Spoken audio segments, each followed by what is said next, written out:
नमस्कार मित्रांनो, स्वागत आहे आपल्या या नवीन व्हिडिओमध्ये। मागच्या व्हिडिओमध्ये आपण एकदा बघितलेलं की SIP बद्दलची 20 प्रश्न अवघ्या 7 मिनिटात आपण त्यांची प्रश्नोत्तरे बघितलेली। त्या व्हिडिओवर बऱ्याच लोकांचे कमेंट आल्या, वेगवेगळे प्रश्न त्यांनी विचारले। ते काही किचकट प्रश्न वाटत होते त्यांना। आता किचकट प्रश्नांना सोपं करायचं तर आपलं काम आहे, म्हणून तर आपण या व्हिडिओमध्ये एकत्रित येतोय। बघूया आपल्याला काय काय प्रश्न त्यांना पडल्यात आणि ते पण कसे सॉल्व करायचे। इथून मागच्या व्हिडिओंना तुम्ही भरभरून प्रतिसाद दिला, त्याबद्दल तर पहिल्यांदा खूप खूप आभार मानतो। आणि आजचा जो व्हिडिओ इंटरेस्टिंग होणार आहे त्या व्हिडिओला सर्वांनी लाईक करा, शेअर करा। आणि तुम्ही व्हिडिओ बघताय पण चॅनलला सबस्क्राईब करत नाही, असं करू नका। सगळ्यांनी चॅनलला सबस्क्राईब करा आणि बेल आयकॉन प्रेस करायला विसरू नका। तर वळूया मित्रांनो आजच्या या विषयाकडे। एका व्ह्यूअर्सने कमेंट केली, CAGR म्हणजे काय असते सांगा, NAV म्हणजे काय असते सांगा। आपण बघूया CAGR म्हणजे काय। तर CAGRचा अर्थ आहे कंपाऊंड ॲन्युअल ग्रोथ रेट। ठीक आहे, याचा फॉर्म्युला आहे बघा असा। तर ह्या फॉर्म्युलामध्ये टाकून काय करतोय तर ग्रोथ रेट काढतोय। CAGR प्रत्येक वेळेला येते विषय। CAGR काय असतो हा CAGR, फक्त फॉर्म्युला दाखवून होणार नाही। तर फॉर्म्युला म्हणजे आता CAGR म्हणजे नेमकं काय आहे तर काय असते बघा। आपण गुंतवणूक करत असताना कधी कधी SIP मध्ये करतोय, कधी कधी लमसममध्ये करतोय, कधी कधी लमसममध्ये परत परत खरेदी करत असतोय। तर ह्या खरेदी केलेल्या रकमेचा 1 वर्ष, 2 वर्ष, 5 वर्ष, 10 वर्ष, 20 वर्ष किती आपण वेळ ठेवले त्या तेवढ्या वेळेसाठीचा दरवर्षीचा ॲव्हरेज रिटर्न। दरवर्षीचा ॲव्हरेज रिटर्न लक्षात घ्या। असं नाही पहिल्या वर्षी 100 रुपये टाकलेत आणि 20व्या वर्षी 200 रुपये झालेत, बरोबर। हा रिटर्न किती, हा ॲब्सोल्यूट रिटर्न झाला म्हणायचा। 100ला 200 वाढले म्हणजे किती टक्के वाढले हो, 100% वाढले, बरोबर। तर किती काय झालं हे ॲब्सोल्यूट रिटर्न झाला। तर CAGR काय होणार आहे तर 20 वर्षात प्रत्येक वर्षी किती रिटर्न मिळाला। मग एखाद्या वर्षी प्लसमध्ये रिटर्न मिळाला असेल, एखाद्या वर्षी मायनसमध्ये मिळाला असेल, एखाद्या वर्षी 50% मिळाला असेल, एखाद्या वर्षी 10% मिळाला असेल, एखाद्या वर्षी -5% मिळाला असेल। दुसऱ्या एका व्ह्यूवरनं आपल्याला विचारलं की बघा असं होतंय 1 वर्षाचा रिटर्न दिसतोय 24% आणि 10 वर्षाचा रिटर्न दिसतोय 12%। तर असं कसं, तर बघा मित्रांनो 10 वर्षात मार्केट कधी ना कधीतरी पडलं असेल। आता इथून पाठीमागचा 10 वर्षाचा विचार केला तर मार्केट कोरोना काळात भरपूर पडलेलं, किती पडलेलं 50% पडलेलं। आपली रक्कमसुद्धा तेवढीच मायनस पडली असणार, मे बी कमी जास्ती असेल। कोरोनानंतर डबल झालं मार्केट, आपले इन्व्हेस्टमेंटसुद्धा डबल झाले। आता ह्या 10 वर्षाचं ॲव्हरेज काढलं त्याने, बरोबर। आणि ह्या 10 वर्षात किती दरवर्षी किती वाढलं हे याचं रिटर्नचा रेट म्हणजेच CAGR, बरोबर। कंपाऊंडिंग नेहमी आपण ऐकलं, कंपाऊंडिंग चक्रवाढ व्याज पद्धत, बरोबर। चक्रवाढ व्याज पद्धतीने किती वाढत गेलंय हे म्हणजे कंपाऊंडिंग, म्हणजे व्याजावर व्याज करायची पद्धत। तर ही असल्यामुळं आपल्याला हे पर्सेंटेज जरी कमी दिसत असेल तरी रक्कम प्रत्यक्षात भरपूर वाढून जाते, लक्षात घ्या। तर पुढचा पॉईंट बघूया आपण। पुढचा पॉईंट आहे NAV म्हणजे नेट ॲसेट व्हॅल्यू। ह्याचा सुद्धा एक फॉर्म्युला आहे मित्रांनो, बघा हा NAVचा फॉर्म्युला ह्या अशा पद्धतीने कॅल्क्युलेट करतात। आता हे NAV म्हणजे नेमकं काय, हे फॉर्म्युलानुसार आपण काढलं, पण NAV नेमकं काय तर आपल्या स्टेटमेंटमध्ये, म्युच्युअल फंडच्या स्टेटमेंटमध्ये किंवा आपण बघतोय त्यावेळेला प्रत्येक वेळेला खरेदीमध्ये मेसेज येतोय आपल्याला NAV हे, NAV ते, अलॉटमेंट हे। तर काय असते हे NAV तर बघा तुमच्या म्युच्युअल फंडमधल्या एका युनिटची किंमत म्हणजे काय NAV। आता ही NAVचे कॅल्क्युलेशन कसं करतात ते आपण बघितलंय। हा आता फॉर्म्युला आहे त्यानुसार, उदाहरणार्थ आपण 1000 रुपयाची SIP लावलेली आहे, आपला NAV आहे 100 रुपये। ह्या महिन्यात 100 रुपये NAV जर असेल आज घडीला आणि आपण खरेदी केला 1000 रुपयेनं तर आपल्याला किती युनिट भेटणार, 10 युनिट भेटणार, बरोबर। हाच NAV पुढच्या महिन्यात 102 रुपये झाला, बरोबर। पुढच्या महिन्यात खरेदी होताना 10 युनिट भेटणार का आपल्याला, नाही, 10 पेक्षा थोडं कमी युनिट भेटणार। तर हे गणित कधीपर्यंत असते NAVचं, 100 पॉईंट पुढे 4 अंक असतात, पॉईंटच्या पुढे 4 अंक, 100.0001 001 0002 3 4 5 100.1040 4 युनिटपर्यंत याचं कॅल्क्युलेशन असते। त्यामुळे तुमच्या रकमेला, तुमच्या 1000 रुपयाला ते जे काही युनिट आहेत ते पॉईंटमध्ये त्या पद्धतीनं तुम्हाला मिळतातच मिळतात. 1 लाखाची खरेदी केली तर 1000 युनिट भेटणार आहेत आपल्याला, बरोबर. आता हीच रक्कम ज्या वेळेला आपण विक्रीला जाणार आहे, 10 वर्षानंतर आपण विकायला गेलो, 100 रुपयेचा NAV समजा 300 रुपये असला तर 1 लाखाची रक्कम किती होणार आपली? 3 लाख होणार. लक्षात आलं का? बघा, 1 लाखाचे 3 लाख होणार, तिप्पट पैसे बनले. तर हा NAV. हे सगळं गणित चालतंय, म्युच्युअल फंडचं कॅल्क्युलेशन चालतंय ते NAV वर. पुढचा ऑप्शन आपण बघणार आहे आता. म्युच्युअल फंड आपण खरेदी करतोय त्यावेळेला पहिला ऑप्शन येतो बघा, नाव म्युच्युअल फंडच्या नावामध्येच एक पार्ट येतो बघा.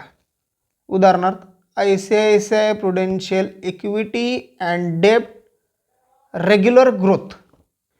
आता हा ऑप्शन एकानं मला विचारलं, रेग्युलर म्हणजे काय आणि ग्रोथ म्हणजे काय? ठीक आहे, हे 2 ऑप्शन आहेत वेगळे वेगळे.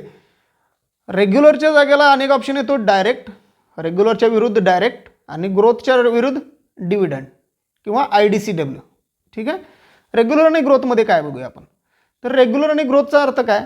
तर रेग्युलर म्हणजे कसं, आपल्या ॲडवायझर थ्रू केलेली गुंतवणूक, आपल्या ॲडवायझर थ्रू घेतलेला म्युच्युअल फंड म्हणजे रेग्युलर म्युच्युअल फंड. आणि बिना ॲडवायझरचा घेतलेला म्युच्युअल फंड म्हणजे काय? Direct mutual fund. हा याचं युनिट रेट वेगळा असणार आहे, याचा युनिट रेट वेगळा असणार आहे. डायरेक्टचा वेगळा, रेग्युलरचा वेगळा. तर डायरेक्ट घ्यायचा की रेग्युलर घ्यायचा? माझ्या मते तुम्ही रेग्युलर घ्या. का? तर ॲडवायझर जरूरी आहे. ॲडवायझर खूप महत्त्वाचा पार्ट आहे आपला, आणि त्याच्यासाठी काही आपली थोडीफार रक्कम जात असेल तरी हरकत नाही, पण तुम्ही तोच घ्या. शक्यतो तुम्ही ॲडवायझरला प्रेफर करा. तुम्ही मास्टर असाल मार्केटचे, म्युच्युअल फंड आणि मार्केटमधलं तुम्हाला सगळं माहिती आहे, तुम्ही बिंदास्त डायरेक्ट घ्या. पण आपण नौका प्लेयर आहे आणि आपण विदाऊट कोचचं जर जायला लागलो खेळायला तर ते उपयोगाचं नाही, ते साफ चुकीचं आहे, बरोबर. कुठंतरी बाउन्सर येणार आणि आपल्याला डोक्याला फोडून जाणार, कधीतरी चुकून एखादा षटकार बसणार. तर असं व्हायला नको, कोचला सोबत घ्या, रेग्युलरमध्ये जावा. ठीक आहे. आता रेग्युलर आणि डायरेक्ट ह्याच्यावर बरंच कॉन्ट्रोवर्सी आहे. याच्यावर आपण एकदा डिटेल व्हिडिओसुद्धा बनवूया की काय घ्यायचं आणि काय नाही घ्यायचं आणि किती फरक पडणार आहे. ठीक आहे. तर पुढचं ऑप्शन आपण बघायला लागलो आहे, ग्रोथ आणि IDCW म्हणजे डिव्हिडंड ऑप्शन. डिव्हिडंड ऑप्शन म्हणजे काय? तर आपल्या रकमेवर जेवढा काय प्रॉफिट बनतो आहे तो प्रॉफिट काय होतो आहे आपल्याला सामायिक, वार्षिक, मासिक पद्धतीनं एक्झिट करून दिला जातो, म्हणजे काढून दिला जातो, म्हणजे आपल्या खात्यावर जमा होते तो दरच्या वेळेच्या वेळेला. आता हाच प्रॉफिट जो बाहेर निघणार आहे तोच प्रॉफिट परत रिइन्व्हेस्ट केला जातो, त्याला म्हणतात ग्रोथ ऑप्शन. आता बघा, एखादी रक्कम आपण ₹1,00,000 टाकलेत, ₹1,00,000मधला प्रॉफिट दर 6 महिन्याला समजा 3,000 4,000 होते, तो काढला बाहेर तर काय होणार आहे? रक्कम आहे तशीच ₹1,00,000 राहणार आहे, बरोबर.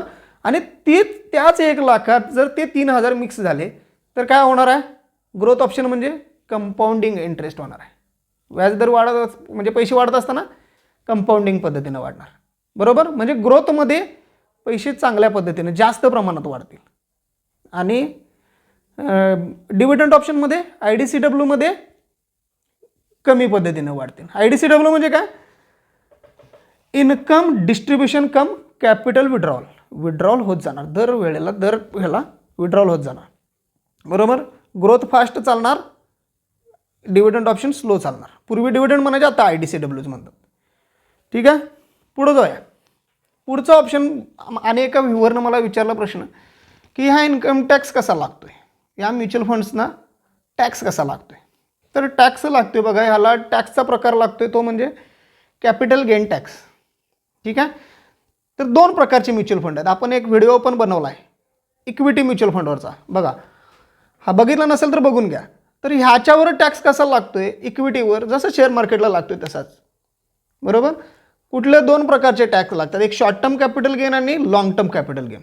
इक्विटी म्युच्युअल फंडला शॉर्ट टर्म कॅपिटल गेन म्हणजे 1 वर्षाच्या आतला प्रॉफिट, बरोबर. आणि लॉंग टर्म कॅपिटल गेन म्हणजे 1 वर्षाच्या नंतरचा प्रॉफिट. 1 वर्ष तुम्ही इन्व्हेस्टमेंट ठेवल्या त्यानंतर झालेला प्रॉफिट, त्यानंतर तुम्ही काढायला पैसे केला तर तो तुम्हाला लॉंग टर्म कॅपिटल गेन लागणार, बरोबर. LTCG, STC. इक्विटीनंतर डेप्ट म्युच्युअल फंडला कशा पद्धतीने टॅक्स पडतोय?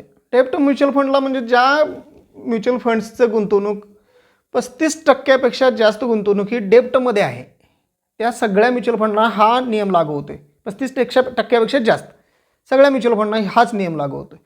तर कसा नियम आहे, तर पूर्वी असं होतं बघा की 3 वर्ष ठेवल्यानंतर इंडेक्सेशनचा फायदा व्हायचा.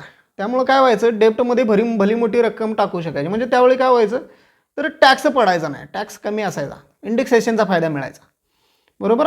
आत्ता तसं नाही आहे. 2023 पासून नियम बदलला आहे डेप्ट म्युच्युअल फंडच्या बाबतीत. तर होतंय काय, तर डेप्ट म्युच्युअल फंडमध्ये लॉंग टर्म म्हणजे किती, 3 वर्षे. जर 3 वर्षाच्या आत तुम्ही जर पैसे काढणार असाल तर तुमचा तो शॉर्ट टर्म कॅपिटल गेन होतो. तर शॉर्ट टर्म कॅपिटल गेनमध्ये जी काय तुमची रक्कम बनते, जे काय तुमचं प्रॉफिट बनते, ते प्रॉफिट ॲड होते तुमच्या इन्कममध्ये. मग त्याला टॅक्स कसं लागणार, तुम्ही जर 10% टॅक्स स्लॅबमध्ये असाल तर 10% लागणार, 30%च्या टॅक्स स्लॅबमध्ये असला तर 30% लागणार. आणि तुम्ही 3 वर्षानंतर काढायला लागला तर म्हणजे लॉंग टर्म कॅपिटल गेन होणार. तर लॉंग टर्म कॅपिटल गेनला इथं फ्लॅट त्यांनी कॅपिटल गेन टॅक्स लावला आहे, तो म्हणजे 20%. ठीक आहे. आता बघा, हे बरेच लोक सांगतात अशा पद्धतीनं की बाबा एवढं पैसे वाढणार आहेत आणि नंतर तुम्हाला 20% आणि 30% टॅक्स. असं नाही आहे. तर कसं आहे ॲक्च्युअल कॅल्क्युलेशन, तुम्ही आज 1 लाख रुपये टाकले आणि 20 वर्षानंतर 20 लाख रुपये घ्यायला गेला, जे काही तुमची रक्कम असेल ती घ्यायला काढायला गेला, तुम्ही ज्यावेळी काढायला जाणार आहे त्याच वेळेला हे टॅक्स अप्लाय होतात. त्याच्या आधी तुमचे 1 लाखाचे 10 लाख झाल्यात म्हणून तुम्हाला टॅक्स लागणार नाही आहे. तुम्हाला टॅक्स कधी लागणार आहे, ज्यावेळी तुम्ही पैसे काढायला जाणार. ज्यावेळी तुम्ही पैसे काढणं तुमच्या खात्यावर येणार त्याच वेळेला ते टॅक्स कट होऊन तुमच्या खात्यावर येणार. बरोबर. आणि जी काही रक्कम आहे त्याच्यावर असं नाही. मग कसं, तर जी काही तुमचं प्रॉफिट आहे, तुमची रक्कम समजा आहे 5 लाख आणि त्याच्यावर प्रॉफिट बनला आहे 15 लाख, टोटल आहे 20 लाख. तरी 20 लाखावर 20% नाही बनणार आहे, तर 15 लाखावर तुम्हाला 20% बनणार आहे. अजून एक त्यात मुख्य गोम काय आहे बघा, जर तुमचा प्रॉफिट जर 1 लाखाच्या वर असेल तरच हे टॅक्स सगळे अप्लाय होतात. बरोबर. 1 लाखाच्या वर प्रॉफिट झाला तर, नाहीतर नाही. तर हे ज्या वेळेला तुम्ही काढणार आहे पैसे, ते तुम्ही एक रकमी न काढता डिवाइड करून पण काढू शकताय. त्याला पण एक ऑप्शन आहे, त्याला SWP म्हणतात, तो आपण पुढच्या व्हिडिओमध्ये बघूया. पण असा सुद्धा ऑप्शन तुम्ही करू शकताय, जेणेकरून तुमचा टॅक्स पण वाचेल आणि पैसे पण चांगल्या पद्धतीने वाढतील. लक्षात आलं का बघा. तुम्ही ही कन्सेप्ट डोक्यातून काढून टाका की मला 20 लाखावर 20% पडणार आहे. साफ चुकीचं आहे. तुमच्या प्रॉफिटवर टॅक्स लागणार आहे, तो पण तुमचा प्रॉफिट 1 लाखाच्या वर झाला तरच. परत सांगतोय, कारण बरेच लोक हीच गोष्ट चुकीच्या पद्धतीनं सांगतात आणि वेगळ्या काहीतरी स्कीमा तुमच्या गळ्यात मारून रिकामे होतात आणि तुम्ही त्याला फसताय. असं नाही आहे मित्रांनो. ठीक आहे. अशा पद्धतीने मित्रांनो तुम्ही असल्या कुठल्या गोष्टीमध्ये फसू नका. निवांतमध्ये तुम्ही SIP चालू करा. ठीक आहे. अजून एका मला इन्व्हेस्टरनं प्रश्न विचारला की SIP चालू करण्याची चांगली वेळ कोणती. तर चांगली वेळ मी म्हणतोय आत्ता. वेळ बघायची गरज नाही, मुहूर्त बघायची गरज नाही, मार्केट वाढले बघायची गरज नाही, मार्केट पडले बघायची गरज नाही. ठीक आहे. SIP करण्याची चांगली वेळ आज, आत्ता, लगेच. ठीक आहे. लक्षात घ्या. व्हिडिओ आवडला असेल तर नक्की लाईक करा, शेअर करा, चॅनलला सबस्क्राईब करायला अजिबात विसरू नका. बेल आयकॉन प्रेस करा, जेणेकरून तुम्हाला माझ्या सगळ्या अपडेट्स पहिला तुम्हाला मिळतील. थँक्यू.